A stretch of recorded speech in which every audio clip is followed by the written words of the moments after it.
Wangi dari aroma minuman ini sungguh membuat saya rileks.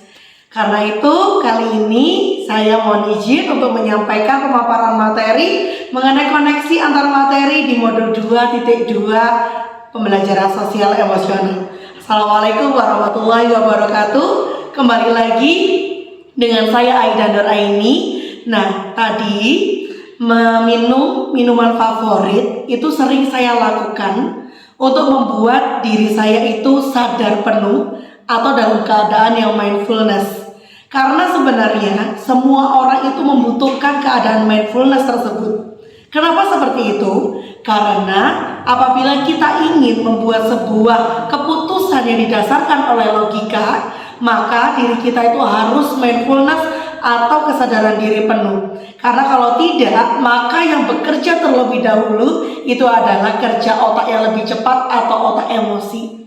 Nah, karena itu di sini saya akan memberikan sebuah gagasan terkait dengan pembelajaran sosial emosional yang telah saya pelajari dan hal apa saja yang berubah setelah saya mempelajari modul tersebut.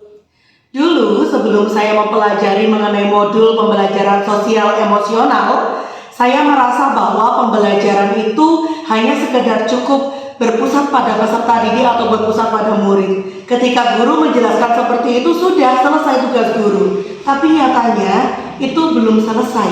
Karena tugas guru adalah menciptakan sebuah pembelajaran yang holistik, yang utuh untuk murid kita. Nah, pembelajaran yang utuh itu untuk mengantarkan murid kita seperti yang dikatakan oleh Ki Hajar Dewantara sebagai salah satu bagian dari masyarakat yang selamat dan bahagia. Berarti di sini bukan hanya dari pembelajaran atau kebutuhan belajar akademiknya saja, namun juga sehat secara psikisnya, sehat secara batinnya menuju kepada well-being. Lalu, apa yang sudah saya implementasikan di dalam modul 2.2 ini, pembelajaran sosial emosional di dalam kelas, dan sudah saya praktikkan bersama dengan murid saya, yaitu dengan penggunaan media roda emosi. Karena dengan media roda emosi ini, kita sebagai guru akan tahu mengenai perasaan awal mereka saat mereka berangkat dari rumah ke sekolah. Sekaligus kita juga bisa untuk memetakan mana yang harus kita berikan perhatian lebih dan mana yang harus kita berikan treatment agar mereka bisa mengikuti pembelajaran dengan baik di hari tersebut. Sebab hal yang kita inginkan adalah seperti yang saya katakan tadi bahwa well-being. Apa sih sebenarnya well-being itu? Menurut kamus Oxford Dictionary English bahwa well-being tersebut adalah keadaan di mana menjelaskan tentang keamanan, kenyamanan, kebahagiaan dari peserta didik atau murid kita sehingga mereka bisa dengan dirinya mereka sendiri tanpa ada bantuan dari orang lain untuk mengatur tingkah laku mereka dan membuat sebuah keputusan yang logika. Nah, dari sini saja kita bisa menyimpulkan bahwa ternyata implementasi pembelajaran sosial emosional tidak terlepas dari adanya filosofi pemikiran Ki Hajar Dewantara.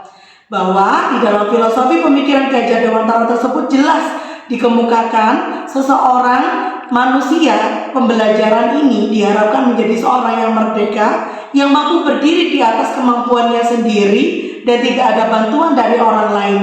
Termasuk ketika mereka nanti memutuskan apa yang harus mereka lakukan dan berdasarkan oleh mindfulness atau kesadaran diri penuh. Selanjutnya dalam implementasi ini nanti seorang guru itu adalah menjadi peran pemimpin pembelajaran. Nah, di dalam peran pemimpin pembelajaran tidak hanya di dalam kelas berdiferensiasi yang seperti saya katakan pada modul sebelumnya, yaitu memenuhi kebutuhan belajar murid, tetapi juga sebuah pembelajaran yang utuh atau holistik, yaitu memperhatikan kesehatan psikis, mental anak di dalam sosial emosional itu sendiri. Dan pembelajaran ini tidak akan sukses apabila tidak ada kolaborasi dari seluruh pihak yang ada di sekolah. Baik itu guru, tenaga kependidikan, atau bahkan kerjasama dengan orang tua di rumah. Seperti kata trilogi pendidikan, bahwa pendidikan itu akan sukses di ranah masyarakat, sekolah, dan juga keluarga. Seperti teh yang tadi sudah saya minum di awal, wanginya, rasa manis dari gula, wangi dari serai, dan juga rasa hangat khas sendiri dari teh tersebut merupakan perpaduan yang utuh. Jadi sama seperti yang saya katakan tadi, bahwa antara tiga ranah, mulai dari keluarga, masyarakat, sekolah, harus berkolaborasi secara penuh untuk menciptakan sebuah keadaan yang well-being. Karena itu, hal yang perlu saya pelajari kembali adalah bagaimana caranya untuk mengimplementasikan mindfulness atau kesadaran diri penuh, 5 kompetensi sosial emosional, dan juga bagaimana mengimplementasikan pembelajaran sosial emosional bukan hanya bagi murid, tetapi bagaimana caranya saya mengenalkan kepada rekan sejawat yang ada di sekolah. Bagi murid sendiri, saya sudah mengimplementasikannya seperti gambar yang ada di papan tulis ini. Di sini ada roda emosi, media roda emosi yang sudah saya sampaikan tadi, bahwa di sini kita akan mengetahui bagaimana perasaan mereka awal ketika mereka datang di sekolah, dan juga bisa kita petakan. Dan untuk melatih empati seorang guru apabila guru tersebut ada di posisi murid. Di sini ada anak yang bingung, ada anak yang kecewa. Nyatanya tidak semua anak sama. Dalam keadaan datang di sekolah, mereka tidak sepenuhnya bahagia semua. Karena itu empatilah yang harus kita berikan kepada murid kita dengan pembelajaran berdiferensiasi dan integrasi pembelajaran sosial emosional di dalam kegiatan belajar mengajar. Lalu bagaimana caranya kita untuk mengetahui dan untuk memberikan mereka agar mereka menempelkan ini dengan jujur? Kita kembalikan lagi kepada keyakinan kelas yang sudah dibuat, bahwa mereka selalu bersikap positif, yaitu berkata jujur.